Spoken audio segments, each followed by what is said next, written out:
ಜನವರಿ 3ರಂದು ತಮ್ಮ ಮಗಳನ್ನು ಜುನೈದ್ ಅಹಮದ್ ಎಂಬಾತನೊಂದಿಗೆ ವಿವಾಹ ಮಾಡಿಕೊಟ್ಟಿದ್ದಾಗಿ ಪೋಷಕರು ತಿಳಿಸಿದ್ದಾರೆ. ಆದರೆ ಮದುವೆಯಾದ ಬಳಿಕ ಅಳಿಯ ಮಾದಕ ವಸ್ತು ಸೇವಿಸುತ್ತಿದ್ದ ಹಾಗೂ ತಮ್ಮ ಮಗಳನ್ನು ಸರಿಯಾಗಿ ನೋಡಿಕೊಳ್ಳುತ್ತಿಲ್ಲ ಎಂದು ಆರೋಪಿಸಿದ್ದಾರೆ. ಈ ಹಿನ್ನೆಲೆಯಲ್ಲಿ ಸುಮಾರು 2 ತಿಂಗಳ ಹಿಂದೆ ತಮ್ಮ ಮಗಳನ್ನು ತವರು ಮನೆಗೆ ಕರೆದುಕೊಂಡು ಬಂದಿದ್ದೇವೆ ಎಂದು ಕುಟುಂಬದವರು ತಿಳಿಸಿದ್ದಾರೆ. ನಂತರ ವಿಚ್ಛೇದನಕ್ಕೆ ಮನವಿ ಮಾಡಿದ್ದರೂ ವರನ ಕಡೆಯವರು ಸೂಕ್ತವಾಗಿ ಸ್ಪಂದಿಸಲಿಲ್ಲ ಎಂದು ಆರೋಪಿಸಿದ್ದಾರೆ.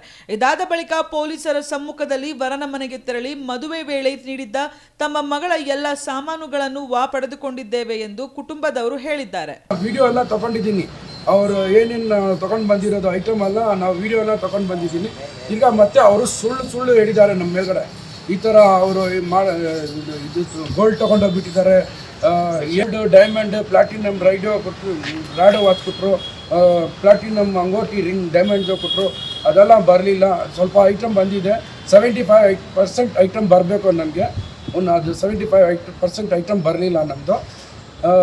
ಇವಾಗ ಹೋಗ್ಬಿಟ್ಟು ಅವರು ಸುಳ್ಳು ಏನೇನೋ ಅವರು ಕಂಪ್ಲೇಂಟ್ ಮಾಡಿದ್ದಾರೆ. ಇವಾಗ ನಾವು ವುಮೆನ್ ಪೊಲೀಸ್ ಸ್ಟೇಷನ್ನಲ್ಲಿ ನಾವು FIR ಮಾಡಿದ್ದೀನಿ. ಯಾವುದೋ ವುಮೆನ್ ಪೊಲೀಸ್ ಸ್ಟೇಷನ್ನಲ್ಲಿ ನಾವು ಮಾಡಿದ್ದೀನಿ.